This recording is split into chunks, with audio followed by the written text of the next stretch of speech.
नमस्कार मैत्रिणींनो, लग्नानंतर होईलच प्रेम या मालिकेच्या 14 एप्रिलच्या एपिसोडमध्ये काय घडलंय जाणून घेऊया। विक्रम सगळ्यांना आनंदाची बातमी देतो की आपल्या रम्यासाठी एक खूप चांगलं स्थळ आलंय। मुलगा अमेरिकेत सेटल आहे आणि ते आपले खूप चांगल्या ओळखीचे आहेत, खूप चांगली माणसं आहेत। हे ऐकून वसुआत्या आणि रम्याला जबर धक्काच बसतो, तर घरातील बाकीचे खूप खुश होतात। पार्थ हा चक्क रम्याचं कॉंग्रॅच्युलेशन करतो आणि म्हणतो, अभिनंदन, आता तू सुद्धा सेटल होशील। रम्या खूप चिडते। घरातील सगळेजण हे त्याचं अभिनंदन करतात। वसुआत्या विक्रमला चिडून विचारते, विक्रम तू असं कसं काय सगळं ठरवून टाकलं? तर विक्रम हा वसुआत्याला समजावून सांगतो, ताई मी काहीही ठरवलेलं नाहीये। झालं असं की जेव्हा आपल्या मुलांचं लग्न होतं ना, तेव्हा संगीताच्या फंक्शनमध्ये रम्याने किती छान डान्स केला होता। तो व्हिडिओ मी त्यांना शेअर केला होता। या व्हिडिओत त्यांना रम्या खूपच छान वाटली, आवडली। मग त्यांनीच विचारलं की ही सुंदर मुलगी कोण आहे। मी रम्याबद्दल त्यांना सगळं सांगितलं, तर त्यांची इच्छा झाली की आम्हाला रम्याचा हात मागायचा आहे, त्यासाठी आम्हाला रम्याला पाहायचंय, तुम्हाला भेटायला यायचंय। म्हणून आज फक्त ते आपल्याला भेटायला येत आहे चहा पाण्यासाठी, अजून काहीच ठरलेलं नाहीये। तुझी आणि रम्याची इच्छा असेल, होकार असेल तरच पुढच्या गोष्टी घडतील। हे ऐकून रम्या खूप चिडते आणि रागारागाने तेथून निघून जाते। मानिनी ही सुद्धा वसुआत्याला समजावून सांगते, आता रम्याच्या सुद्धा भविष्याचा विचार आपण करायला हवा ना। मिथुन म्हणतो, हो ताई, आपण रम्याच्या भविष्याचा विचार करायला हवा। तिचंही लग्न चांगल्या घरात चांगल्या मुलाशी झालं पाहिजे याचा विचार करायला हवा। वसुआत्या याचा विचार करू लागते। विक्रम वसुताईला म्हणतो, वसुताई मला माहितीये की रम्याचं पार्थवर प्रेम होतं, पण आता त्या जुन्या गोष्टी झाल्यात। पार्थचं लग्न झालंय, तो त्याच्या संसारात आहे, मग रम्याने सुद्धा स्वतःच्या नवीन आयुष्याला सुरुवात करायला नको का?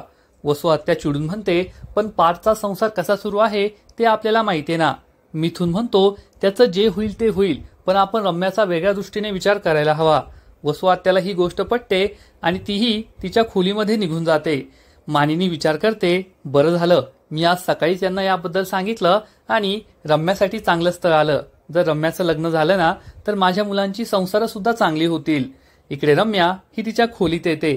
पार्थ बरोबरच्या प्रेमाच्या आठवणींना ती उजाळा देते आणि म्हणते, पार्थ हे काय होतंय आपल्या बरोबर? आधी तुझं लग्न झालं आणि आता माझ्या लग्नासाठी स्थळ आलं। आपण दोघेही एकमेकांना जपू नाही शकलो। आज जर आपलं लग्न झालं असतं तर आपण दोघे किती खुश असतो, किती आनंदात असतो, असं म्हणून ती रडू लागते। तेवढ्यात वसुआत्या तेथे येते। आपल्या मुलीला रडताना पाहून तिच्याही डोळ्यात पाणी येतं। ती रम्याला समजावून सांगते, रम्या आता सोडून दे पार्थचा विचार, स्वतःच्या आयुष्याचा विचार कर। पाहिलंस ना, त्याला तुझ्याशी काही देणं घेणं नाहीये, तुझं अभिनंदन करत होता तो। रम्या म्हणते, नाही आई, त्याला माझ्याबद्दल खूप वाटतं। जेव्हा मी आत्महत्येचा प्रयत्न केला होता ना, तेव्हा तो स्वतःचा साखरपुडा सोडून मला भेटायला आला होता। वसुआत्या म्हणते, आणि भेटायला आल्यावर त्याने काय केलं? तुला समजावून सांगितलं आणि पुन्हा साखरपुडा करायला निघून गेला, नाहीतर त्याने तुझ्याशी साखरपुडा केला असता। मी तुझ्यासमोर हात जोडते, आता पार्थला विसर, त्याचा विचार नको करू, या आईचा विचार कर आणि माझ्यासाठी त्या मुलाला पहा। सगळं तुझ्या मर्जीने होईल, पण एकदा त्याला भेट आणि आयुष्यात पुढे जाण्याचा विचार कर। तेवढ्यात पार्थ तेथे येतो। इकडे मानिनी विक्रमला थँक्यू म्हणते की आज सकाळी मी तुम्हाला म्हणाले आणि तुम्ही रम्यासाठी राजकुमार सुद्धा शोधला। तेव्हा विक्रम म्हणतो, पण वसुआत्या जेवढी हट्टी आहे ना, तेवढीच तिची मुलगी रम्या सुद्धा, ती या लग्नाला होकार देईल का? मानिनी म्हणते, आज पहिल्यांदा मला वसुताईंच्या मनात, त्यांच्या डोळ्यात आपली गोष्ट पटलीये असं दिसलं। नक्कीच त्या त्यांच्या मुलीच्या भल्याचा विचार करतील, तिला समजावून सांगतील। आपण सकारात्मक राहायचं, हे लग्न झालं तर सगळंच चांगलं होईल। तेवढ्यात नंदिनी तेथे येते आणि म्हणते, आई बाबा तुमचे खूप खूप आभार, तुम्ही रम्यासाठी चांगला मुलगा शोधलाय।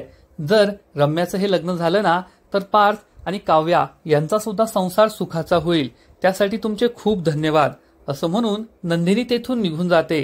विक्रम म्हणतो, आपली छोटी सून किती चांगली आहे ना, तिला एकदा बोललं की दिवस खूप चांगला जातो। मानिनी म्हणते, खरंय, म्हणून दिवसातून एकदा तिच्याशी बोलत जा। इकडे पार्थ हा रम्याजवळ येतो आणि म्हणतो, रम्या मला तुझ्याबद्दल खूप वाटतं। रम्याला खूप आनंद होतो आणि ती विचारते, खरंच ना? तर पार्थ म्हणतो, हो खरंच, एक मित्र म्हणून मला तुझ्याबद्दल खूप वाटतं। तू आयुष्यात पुढे जावं, जसं माझं लग्न झालंय तसं तूही लग्न करावं आणि भविष्याचा विचार करावा असं मला वाटतंय। हे ऐकून रम्याला जबर धक्काच बसतो। तेव्हा वसुआत्या ही रम्याला म्हणते सगळं तुझ्या मनाने होईल, तू मुलगा पसंत कर, मुलगा पसंत असेल तरच तुझं लग्न होईल. आणि ती रम्याला घट्ट मिठी मारते. पण रम्याच्या मनात मात्र वेगळाच विचार असतो. थोड्या वेळानंतर विक्रमचा मित्र, त्याचा मुलगा प्रतीक हे सगळे त्यांच्या घरी पोहोचतात. सगळ्यांच्या गप्पा सुरू असतात. विक्रम म्हणतो अमेरिकेत गेल्यापासून तुझा चेहरा चांगलाच उजळलाय. तर हा मित्र म्हणतो नाही, भारतात राहिल्यावर तुझा चेहरा उजळलाय, खूप यंग दिसतोय तू आता. आम्ही अमेरिकेत काय बिझनेस करतो याबद्दल सुद्धा ते सांगतात.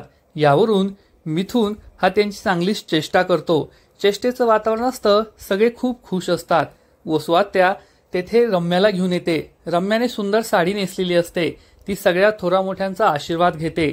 त्यानंतर वसुआत्या रम्याचं कौतुक सांगते की आमची रम्या ही इंटेरियर डिझायनर मध्ये मास्टर्स केलंय, कुकिंग मध्ये ती मास्टर आहे, पेंटिंग मध्ये मास्टर आहे, तिला सगळं जमतं.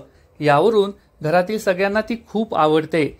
मुलाचे आई बाबा हे रम्याला लगेचच पसंत करतात की आम्हाला रम्या पसंत आहे. प्रतीक सांगतो हो, मला सुद्धा रम्या पसंत आहे. आता एकदा की तिची पसंती आली की आम्हाला दुसरं काहीही नकोय. परंतु तेवढ्यात रम्या म्हणते तुम्ही खरंच खूप मोठ्या मनाची माणसं आहात, तुम्ही माझ्याशी लग्न करण्याचा विचार करताय. हे ऐकून सर्वांनाच आश्चर्य वाटतं. मानिनी विचारते तू असं का बोलतेस? तर रम्या म्हणते हो ना मामी, आता पहा ही इतकी चांगली माणसं आहेत, तरी ज्या मुलीचं आधीच लग्न झालंय, तिच्या मनात दुसरं कुणीतरी आहे, अशा मुलीशी ते लग्न करायला तयार झालेत आणि माझा हात मागायला इथे आलेत. हे ऐकून प्रतीक आणि त्याच्या कुटुंबाला जबर धक्काच बसतो. पुढील एपिसोडमध्ये आपण पाहू की रम्या ही चक्क स्वतःच्या गळ्यातील मंगळसूत्र सर्वांना दाखवणार आणि सांगेल की माझं लग्न हे पार्थ बरोबर आधीच झालंय, त्यामुळे घरातील सगळ्यांना जबर धक्का बसेल. तर थोड्या वेळानंतर काव्या विचार करेल की खरंच रम्यामध्ये गट्स आहेत, तिने सर्वांसमोर स्वतःचं प्रेम मान्य केलं. माझ्यामध्ये असे गट्स का नाहीयेत, एवढी हिंमत का नाहीये? आणि ती चक्क रम्याच्या रूममध्ये जाऊन तिच्यासमोर कबूल करेल की माझं सुद्धा एका दुसऱ्या मुलावर प्रेम आहे. मग आता याबद्दल काय होईल? रम्या याचा मोठा इश्यू करेल का? रम्या आणि जीवाचं प्रेम आहे हे सर्वांना समजेल का? हे तर पुढील एपिसोडमध्ये कळेलच. परंतु तोपर्यंत लग्नानंतर होईलच प्रेम या मालिकेचे असेच नवीन नवीन अपडेट्स सर्वात आधी जाणून घेण्यासाठी व्हिडिओला लाईक करा, शेअर करा आणि चॅनलला सबस्क्राईब करायला विसरू नका. खूप खूप धन्यवाद.